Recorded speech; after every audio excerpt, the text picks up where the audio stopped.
Money inspired, be informed, let's interact only on the morning drive. Make it a date with Martin Efan Shuku, aka Meta. And Christy F.E. Eminary.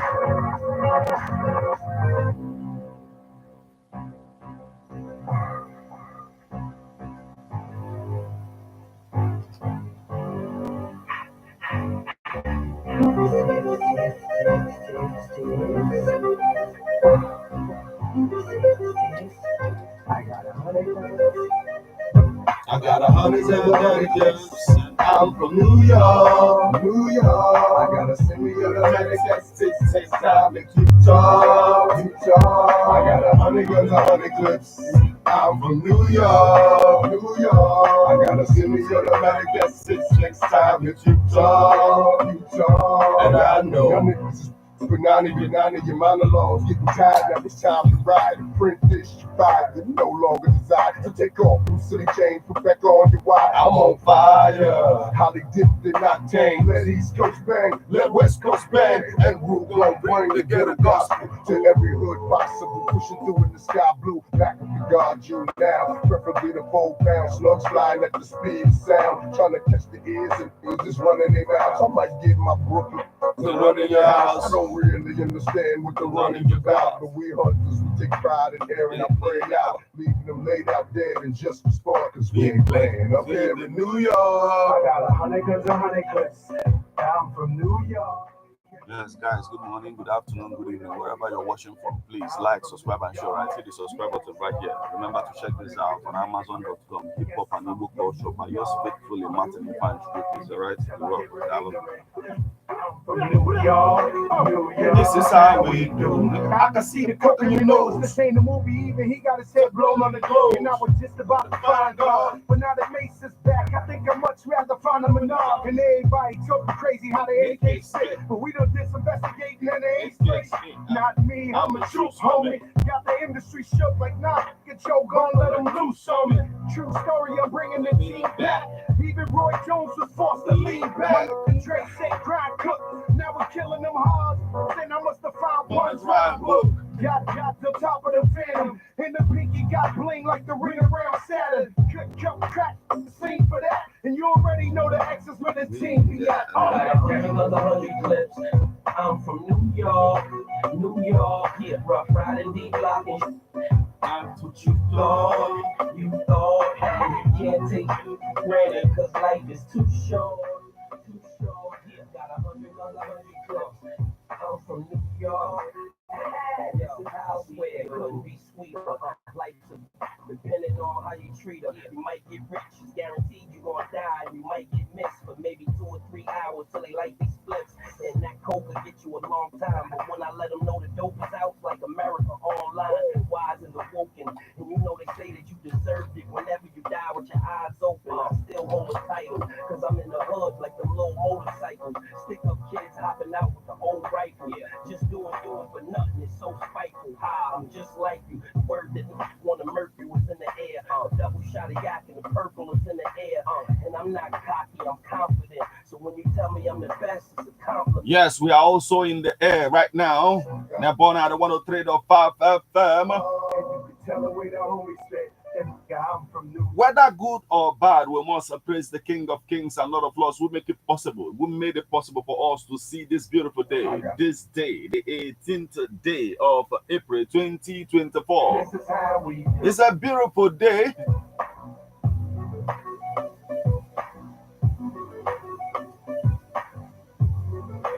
So once again, I say good morning and welcome to Ebon at the 103.5 FM.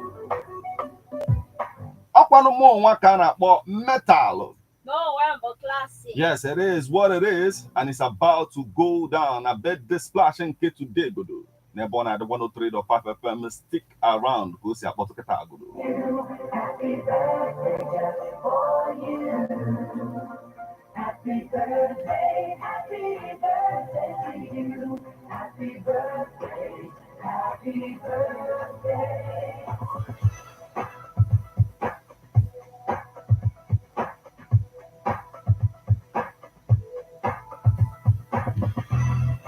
Just another year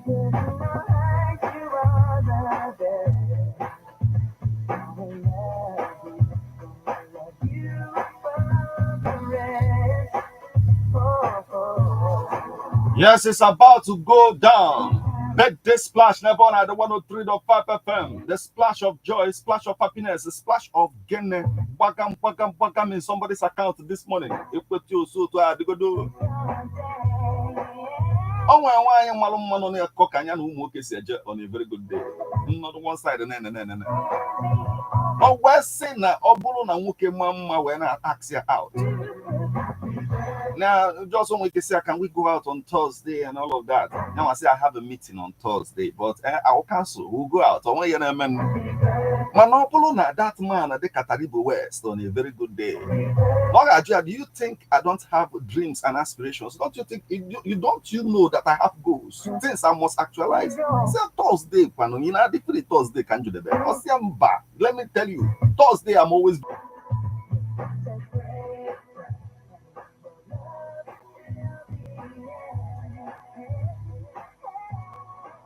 So classic on a very good day. You have to get out to wedding in your world. How do you get this happy? You have to go. Well, it's just for her. Okay. Because that I see all your put on here, or like it, or like we'll also see a response of our own the large job. Okay. So all cover individual thing. Okay, so for also was when I handle the whole thing. Okay. Okay, so the thing there is some people Cholondenka the Cataribo West on a very good day. Oh, because now only all from on age welcome. Yes.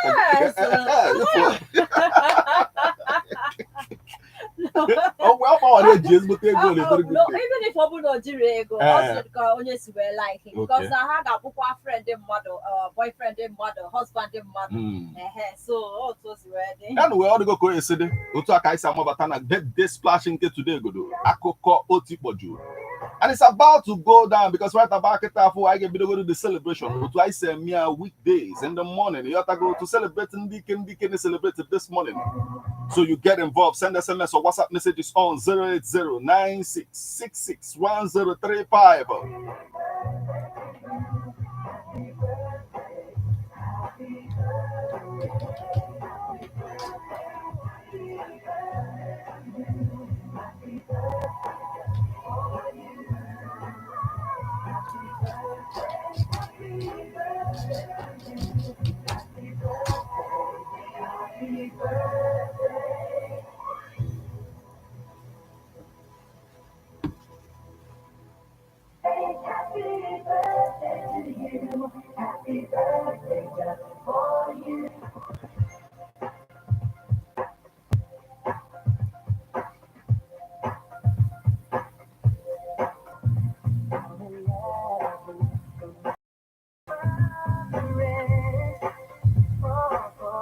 Yes, gonna but go no to I have go things they pull good up. Kai when wake with celebrate Deacon celebrated this morning. And somebody said to sleep and wake up is not an easy task. I thank God Almighty immensely who made this to come to pass. Happy birthday to those who are celebrating their birthday today and for and classic.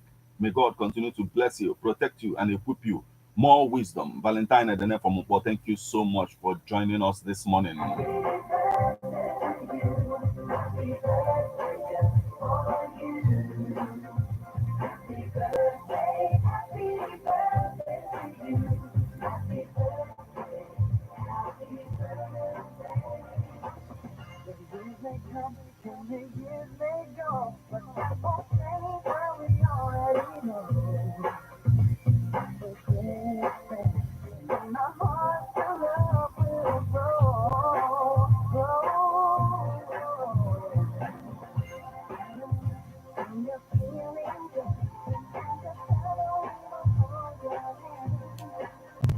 Yes, it is said that evangelism is a judgment of God on people who don't want God, but pretends, that they are with Him on a very good day.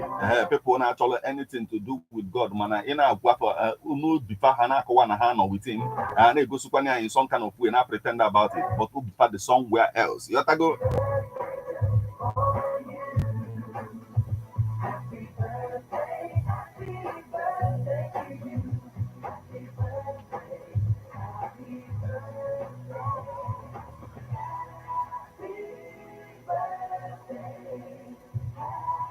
Yes, this morning I want to a message also, and this one says, "Good morning, this morning metal and classic. I'm celebrating with all the celebrants. Happy birthday, I'm Bagam in their account and my account, and all Ebona fans in Jesus' name, amen." Also, bottle in the bottle everywhere in Nigeria, and Mpianyarism have turned into Iberiberism in Nigeria, and Akoko Otiboju, metal, Udo de Ejimu Mayo, Arepota. Thank you so much for joining us this morning. We also have this message, and this one is called, this one says, "Good morning and happy TBT, that is Throwback Thursday, to you some metal and lady classic. It is still me, the youngest Frayo from Unkore Zunaka, and I'm marking present in the class today. Happy birthday to all the celebrants of today." But to go to Keta for Yotago, and go to Niajide Noble Bele for Bagam in your accounts. Yotago, who said, "Go to Nototua Bagam." Obola Belepe is unfolding Ketapo.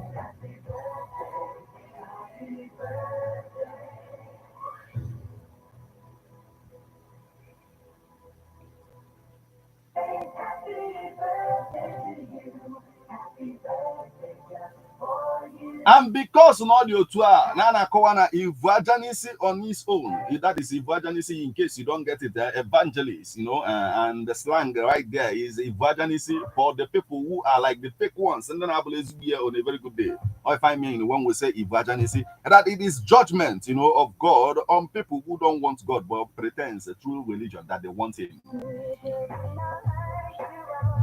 It is said that a man of God makes you depend on God, and a man of greed makes you depend on him. The more you pay, the more he prays.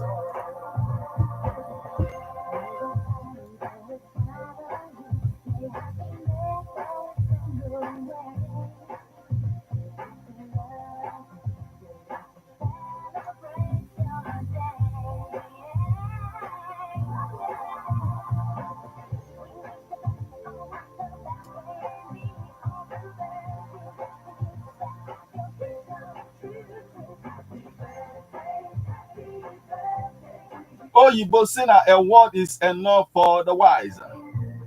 Can na wago no to network na wago film. Nyan can na wago man I got be aketa for. So that we get to celebrate ndike celebrate to go to this morning now.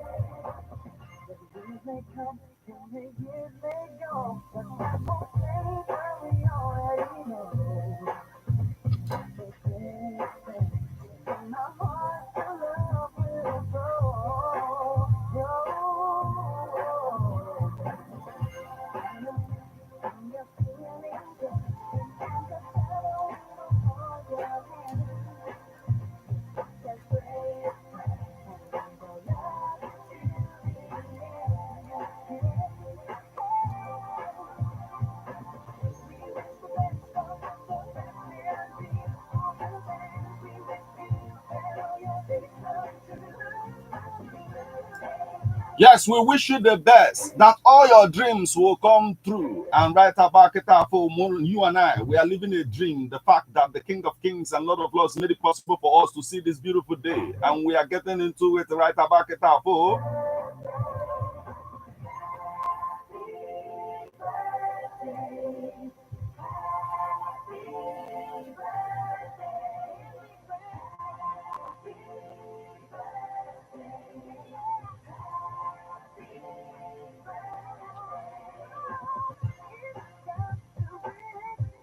Yes, can I talk about film? We must proceed, and as we proceed, we'll get to celebrate. Go ahead, kind of koyaba, kind of sport the Mpianyarism, and all of that. We get to celebrate the people as well. Yeah, we do it simultaneously, we do it the same time, running it together.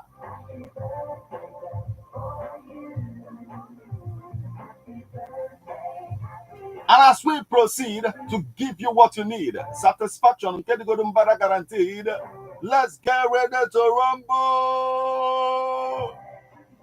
Akoko Otiboju, Yatago.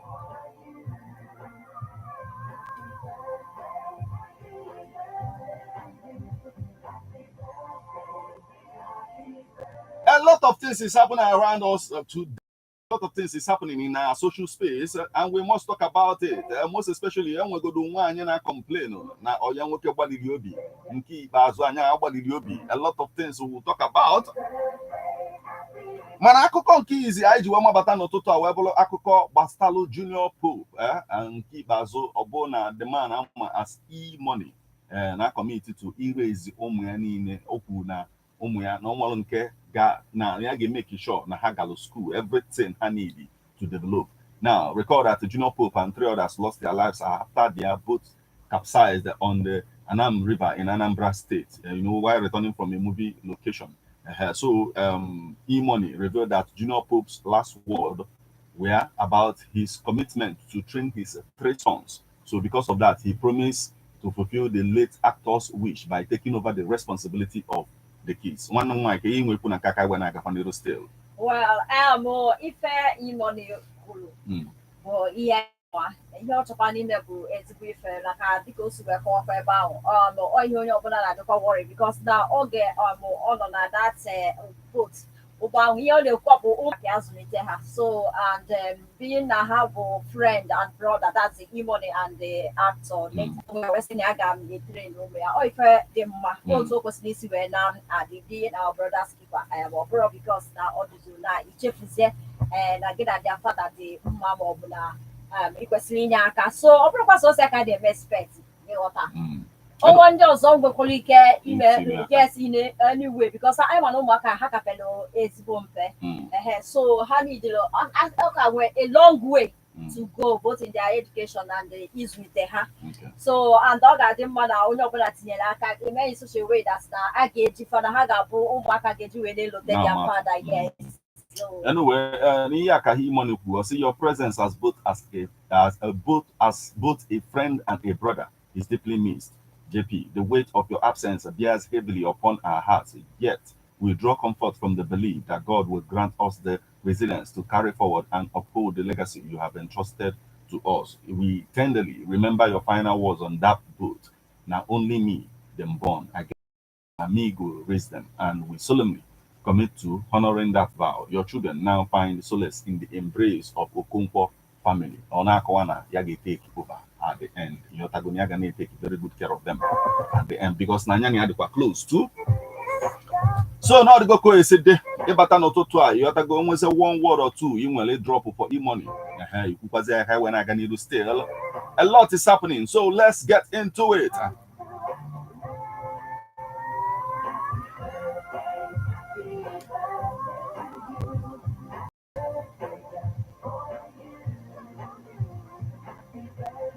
And as we proceed, let me, get to understand. Let me make you understand that right now, kind of maka E-Money today, buku birthday one young buku KC, a musician born April 18th, 1979. I see again, happy birthday. Yes, today is also the birthday of David Mark, a Nigerian politician and general, born April 18th, 1948 in Zungeru. So I explain again. Happy birthday. Yes, Odogoko there is unfolding. Get involved. Send SMS or WhatsApp messages on 08096661035. Then you become part of the celebration. You can also join us on Facebook as we are live at Ebona, the 103.5 FM. Drop your comments on the comment section of the live video right there.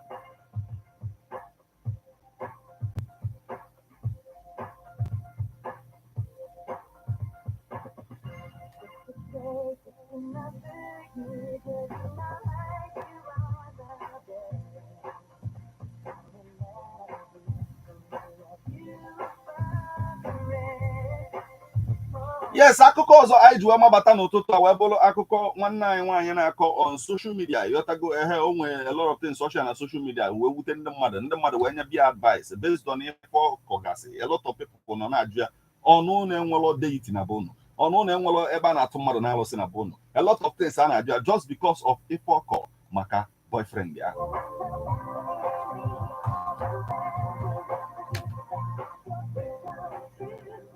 Oh, wee bụrụ na ebe nya na boyfriend ya nọ na-eme lovey and all of that, ọ malụ na boyfriend ya na-achọ ịtawa. But ihe mee na nke ikpeazụ zibụ na boyfriend ya mesizi welu 10 million naira ya tawa nya tido on a very good day.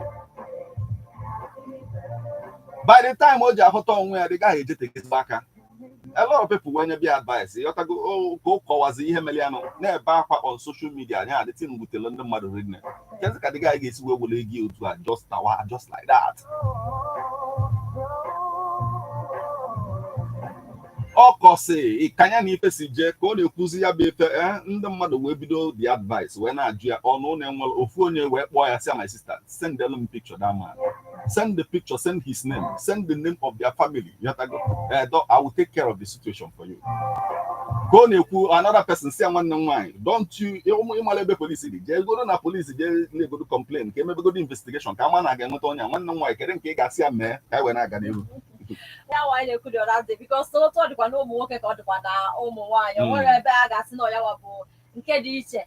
So nke ya in this case now bụ nwoke bụ ife mere ya bụ wayo wee were ego niile wee gba ọsọ onye ọ na-claim kwa bụ boyfriend ya o wee ebe akọ na-ajụ kedu ife ọ ga-eme. Ndị mmadụ na-suggest ya ihe dịkwa na ya bụ na onye na-eme nke ọbụla mmadụ na-ebu uche ya abịa because na most times ewolu love the person they carried away. Eji amụrụ na onye nọ n'akụkụ na ọ bịarụkwa for love na ọ nwere ihe ọ bịalụ and the ones o wetara ya because nke bụ a good example. They know ya were ego ya niile o wetara ya iji wee gosi gị na ụfọdụ mmadụ ka ọ bịa ihe na ọbụla love so nke nwaanyị ka na-eme na ya nwere boyfriend dị love ya so ihe dị ya bụ na polisi ahụ ka ọ ga-aga report ọkwanụ ha nyerụzie ya aka. Anyway, ama m na nwoke izu ọgụ ga-ekweta na nke ikwu on a very good day mana anyị ga na-aga n'iru still maka nwoke izu ọgụ ga-asị asend ya foto just send the good for send you. The guy na call on a very good day na this morning ya nwere plans for this morning na ya nwere dreams he actually actualizes with this morning also Chukwumazi club anọ kịta na ya fusi ga ọ Chukwumazi. Anyway ịbata egwu anyị filo n'ihe niile akosi ahụ fold right now.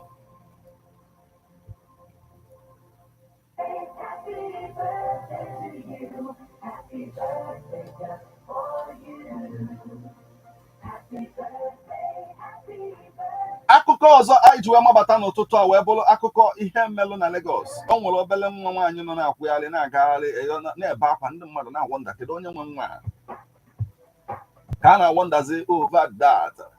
One bụ na everybody na-enegodi ịmagonu ka ife si eme in public o nwere onye ga-achọ ka ejidi esi n'ọnụ na-eze eze na-echeki kedu onye nwe nwa ọ na-ebe nwa na-agagharị na-ebe akwa ofu nwaanyị wee muvuzie ebe ọ bụ na ọ nwere onye nwe nọ nke ya kpọrọ chọọ ka ọ kpọrọ nwa n'ike na on a very good day without knowing na ndị mmadụ ka na-pay attention to the nwa na ọ bụrụ just because na ọ nwere onye na ya nọ you just kpọrọzie like that kabazia move ya ga-akpọ. So people who saw her crying then asked her if the woman was her mother and she said no, which brought the attention of the crowd who started questioning the defendant at the end of the day.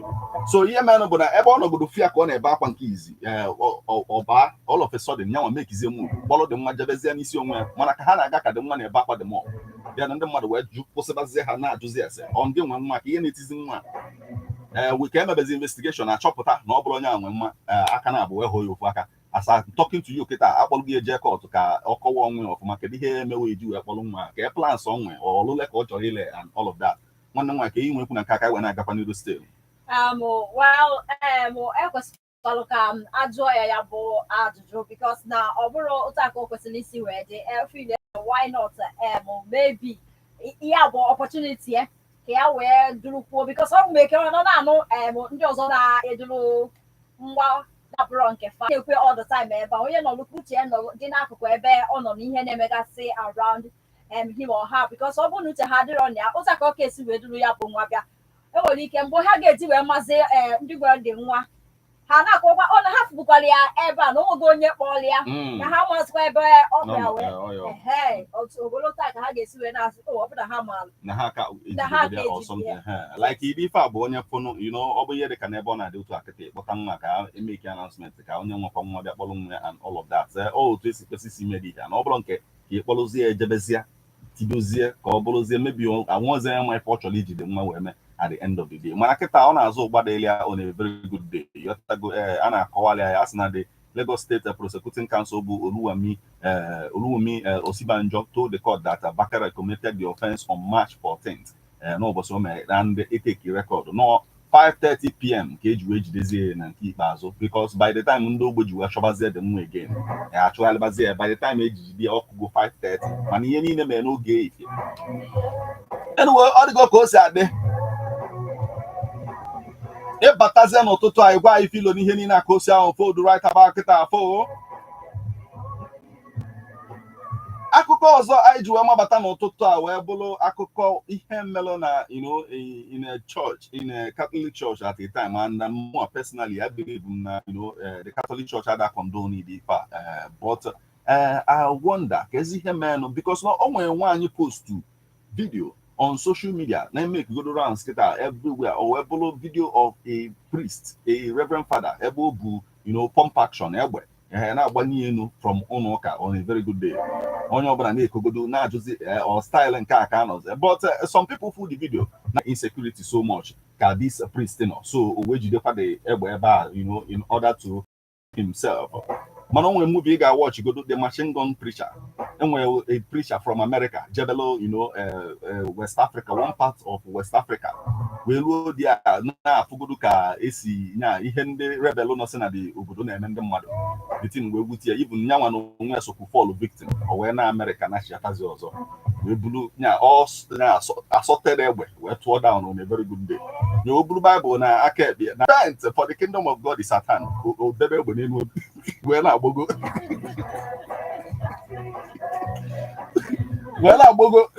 ya ifugodo egbe a ya inwe ike gafeta ya ka ọ na-ekwudete esi yes as I have repented since you go repent ka na gbagị akụkọ otikpoju. So mana ka this lady post nke this priest na social media ndị mmadụ na-ajụzi ese na-asị ihe ị na-eme na ihe alapụtakwa fada ụlọ anaghị praise ya kịta afọ na lotekwa oteba n'aka ikwu maka ya a particular pastor bu AK-47 wee bata na pulpit wee na-preach on a very good day. Anyị ma ife nya na authorities ije so nke azi ka ya ghọtakwa. So a lot of people opponents ya they should arrest him for illegal possession of firearm and shooting among congregation. Nekwesi then ofusikwa na so you use your hand send on a father go jail. Nwanne m nwaanyị kere ihe nwee ikwu na nke aka wee na-aga n'iru still. I am reason oge ji wee welu ya bụ ebe wee batawa n'ime ụlọ ụka wee na-agba maybe o ji protect onwe ya na ndị ụka ya or maybe na o ji demonstrate na ha dị ready in case ọ bụla achọrọ ire ready. I don't know. Okay. Yes. So whichever way, but ọ nwere otu ọ dị na o ji ya bụ egbe wee bata n'ime ụlọ ụka because anyị mara oge ụfọdụ ihe na-adị n'handụlụ egbe. So ije bụ ife kwesịrị ịdị careful about and eziokwu na omegota but at least ekene Chineke na onwere ihe ọzọ si na ya wee pụta because ọ bụrụ na ọ nwere ihe na-adịrọ mmasị na ya pụta ma bụrụkwa ihe a ga na-akpọ ekwensu. So mana ọ dị ka mkpa na dị very careful because ada ama bụ egbe bụ ihe kwesịrị ịdị na handụlụ ọfụma. Adịghị m expect na otu a na ọ ga-abata n'ụlọ ụka ewere mana ọ bụzikwa na otu nke oziọma nke ka esi wee si ya gbasawa ya bụ oziọma ya nwa mazịkwa. Anyway, the lady just video the fale ogbuge niile a nya ka a na-agwakwa ya sista nyekwa n'ụfọdụ ụlọ ebe ị na-akpọjekwa ya uche gị dekwa ya ịbata n'ụtụtụ anyị gwa anyị filo n'ihe niile a ka anyị si akpa maka kịta afọ.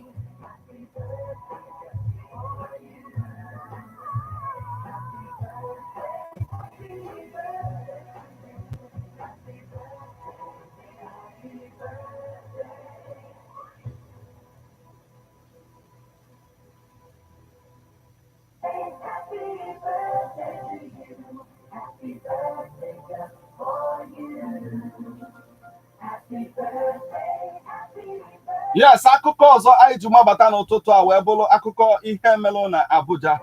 Yes, the former governor of Kogi State. Ịmara before o nwebụ immunity mana kịta ya onwezi immunity. Mana ihe na-emezi kịta bụ na ọ na-emove yọtago moto nke ya nwere immunity mana na-eme sure na enwere moto ọzọ nwere immunity na-esi n'azụ. Like the governor, the current governor of Kogi State. Because ihe melụ over bụ na as yesterday ndị EFCC bịa ka ha bulie ka ha si wee gbuo a lot of people n'obodo a. Anyị ma otu o si wee dị when they came for the former governor of West Africa. Onye eji akpa former governor of West Africa mgba na ọkpụ ndị mmadụ a lot. A lot of people see from West Africa on a very good day to down. Ndị akpụ gasị akpụ on a very good day and they celebrate gasịpa. On back and where the word of Iberiberism, back at the word emanated from that same governor. I'm talking about the former governor of Imo State, former governor Burushas. When EFCC came for him, I proposed Wagapa at the end of the day. They took him or the Kawasi of Manachi Atapa. But now, in the case of the Kogi State governor, Abia Kebulia and Abuja on a very good day, or where Pialo, because now the current governor of Kogi State, Mwe Habialo, you have to go the former governor of Kogi State, Tina Moton immunity, that is Moton present governor. All governor Kabuzi, Gafen, and the EFCC and Wetezia. So the next thing na court bars the EFCC na hema tokwaniaka sela piaka on a very good day. Or here court was the EFCC step back and you see the EFCC has to require that anybody palapo, no scapegoat and no sacred cow at the end of the day. No all of Aka Habalelo. If we can all of Aka Hana long on a very good day. But you see how things goes like Otwe the tools of power. We have to go when at the end of the day. Now, a lot of people only would take good far because Nahamako said a lot of people need to for say na Bobudiski Keta now we are 6 months. You have to go and Kubana chief priest worth 10 million. Yeah, a lot of things. Monakezi can cast this like this. One more can you when I got still. Well, Ezokuna maybe not as a hammer.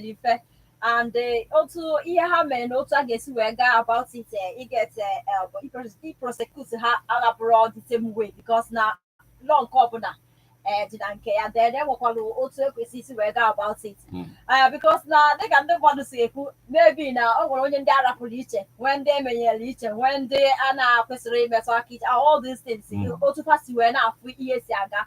But if I can the EFCC on the court, come now, you name it, all of them may also question ready so that any way I see yes, no, so like I question this and the logic fair enough. So, and in this case now, until I see now the guilty, I was some kind of writing care. I get you a cover for now. So, as the whole thing now, I got and at the end, now talk off. Yes, Niha no talk was this ready case where also ready no talk was this where may case where may. But that's not no one day Emily who eat it when that never all. Okay. Anyway, all the go say de keta for you. You go. Ebata no tutwa ikowa itila yono nuku na yaboku kisu for ya befe because now a lot of people give video just to blame the EFCC without them upon EFCC with their own challenges when it comes to going after the people they need to go after. We made the proper investigation purpose man. So and this is one of those challenges. But I have to see on food last and ebata itila yono nuku. Keta for classic Gakola 1 or 2 kai when I got stay classic. Okay, so after whenever I follow a young woman, a young lady that call her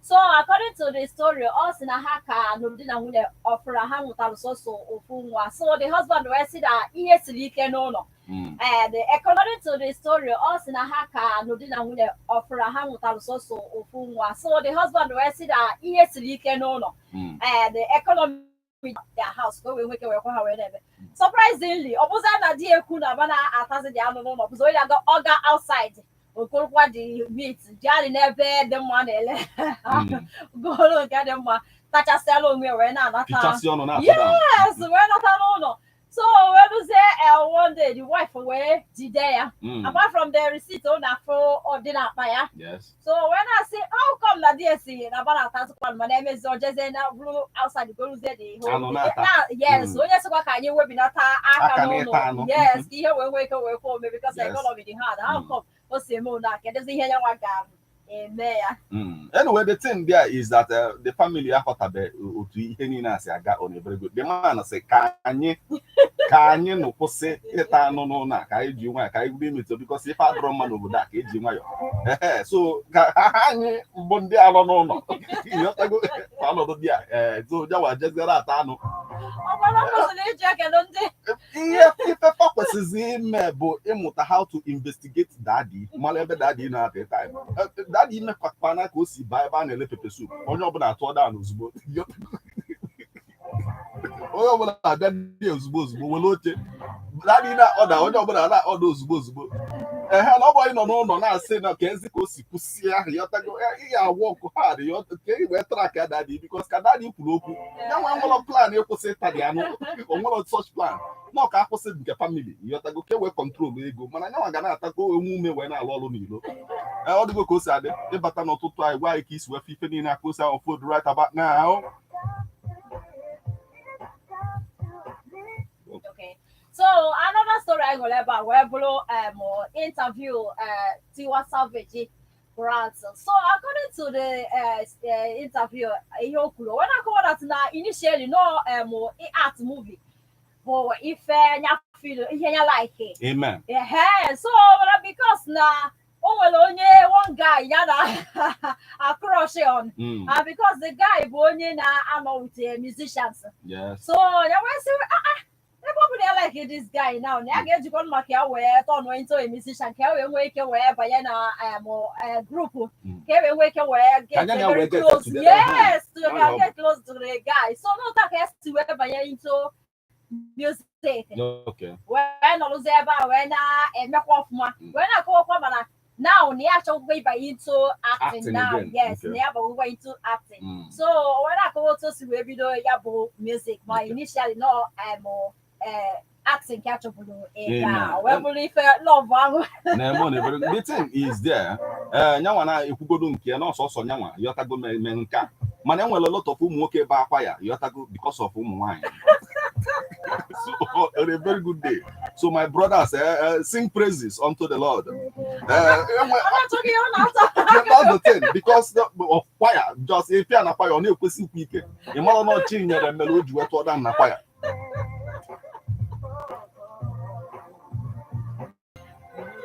I check when I cannot how about you walk.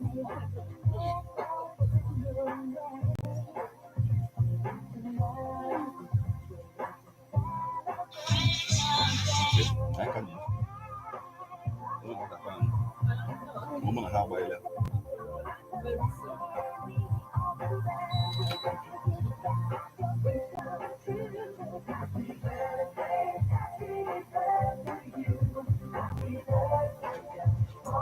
Akụkọ otikpoju so ihe batazie n'ụtụtụ anyị tile anyị ọnụ na ya bụ okwu ka o si ahụ fodugodo right about kịta afọ.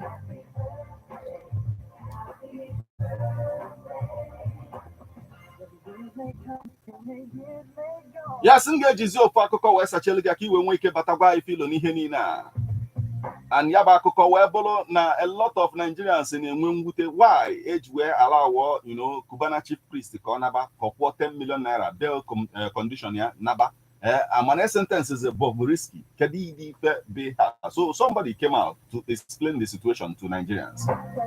Some people na say KD now why the same crime why not convict onye nka. Now this is what happened. Now on where about Cubana chief priest in their court. Kajolia, are you guilty or say no? I am not. Yeah, I know nebe Morocco one mother can you know guilty or not guilty. Or if is done with no. So like maybe Bobrisky cab is on and no guilty or not guilty. Or say guilty, you have to go on a very good day. Yeah, committee. You have to go wherever Zebiko say pardon at the end of the day. Man, any sentence ya. Man, on your case, no one will if you man. No one will committee anything. Now EFCC je wote serial number. A guy has no spray. I don't have evidence I use against him. Obona we tell ya don't worry ya so I am lady we grant anya bail or whenever.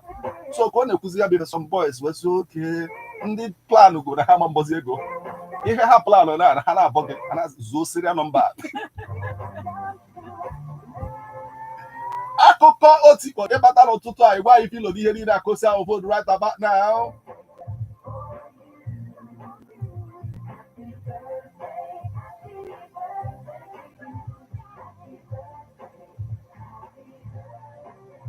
Now, Kita, I want to message in Naka Valentine and the name from Mpo once again. Some friends these days, especially our opposite sex, anyone who defraud you in the name of friend is pure criminal and will be addressed and punished as impostor, not friend. Valentine and the name from Mpo. Thank you so much for joining us this morning. Kapano Kosia no Totua. Tila on no Kukosa de, you worked a put again. The Chagodina Puta na 0703445 9334. 07045592210. Let's hear from you right about now. Hello? In that was. Hey. Good morning, sir. Professor himself. No, not get about first. Welcome.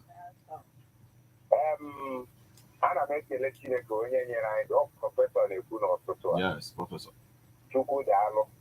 Maka Nigeria na mba ụwa niile dị iche iche ịfụ ka a na-anwụsịsị mana Chineke mere ka anyị pụta n'ụtụtụ ekele dịrị ya Yes, wee na-celebrate ndị niile na-celebrate taata wee na-asịkwa na nwoke a jiri egbe bata n'ụlọ ụka Urente mere memba ya na-eburu edu ọ makwa ha mere ya werekwa egbe jee daa maka mgbe onye egbe pụtara ọ ma agbanwuchi egbe onye ekwetọrọ egbe wara ọsọ then nke ọzọ bụ nwoke ahụ ndị izu ọgụ na-eti ichie gburugburu ọ gaa n'ofe nke ọzọ ya na-asa ele aha ya don't worry, atara mmụọ just gaba n'iru Professor. n'ofe nke ọzọ ya na-asa ambasadọ na-aghọrị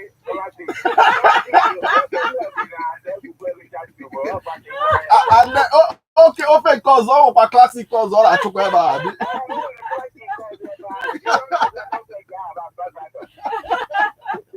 Professor, yes, Gabaniru. Professor,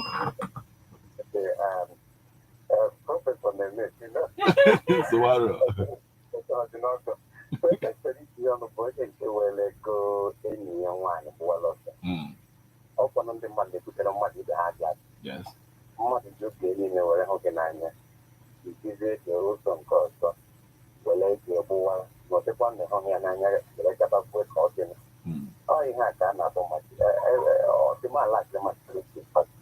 and no one away no way because of 10 million now who like here.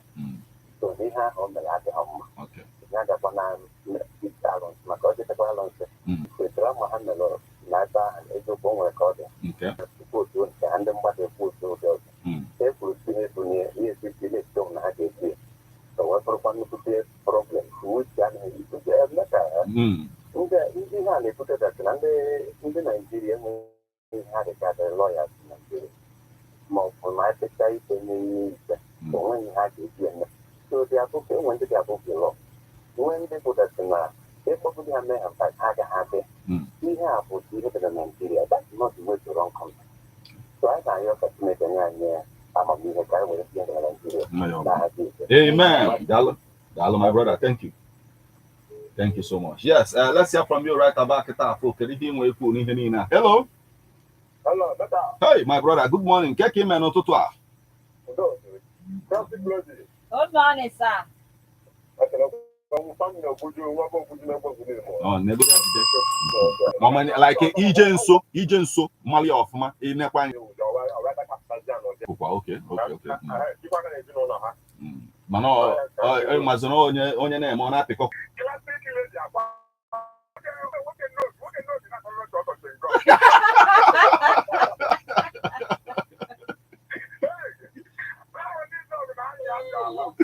Biko, gawani rutila ọrụ n'okwu o. Nalie. Yes.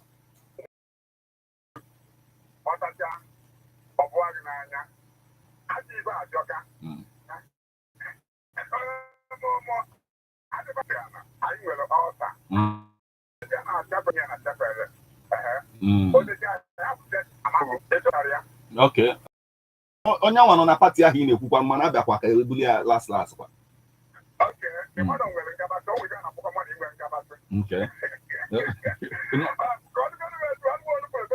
Oh, bụ ị na-ekwu maka political ngabasị na. Let's hear from you right about now.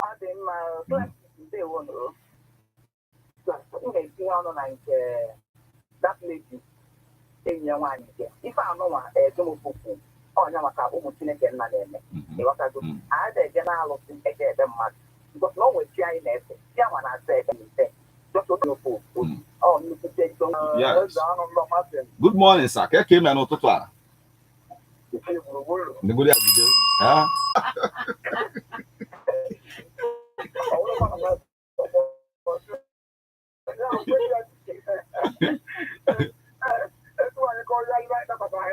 Yeah, Mr. Makankana getting going. So much for joining.